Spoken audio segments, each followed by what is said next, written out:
everyone, this is the basic setup, and this is an VPLC TPLC which is controlled by a Versa software. Now for the components, we have used 9-volt batteries, soil moisture sensors with humidity sensors, and this is the soil moisture probe.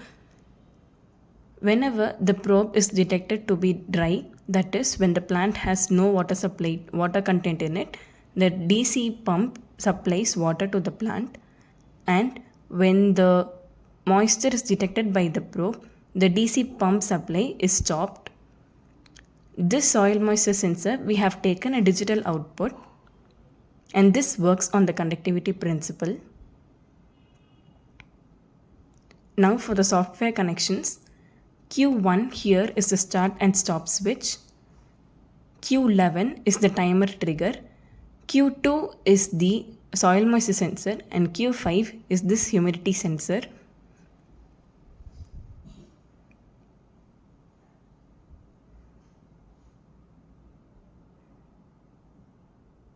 Now for the working, when I on this on and off switch, initially when the plant has no moisture, the supply is given, and when the moisture probe detects the moisture content from the plant, the supply from the DC pump is stopped.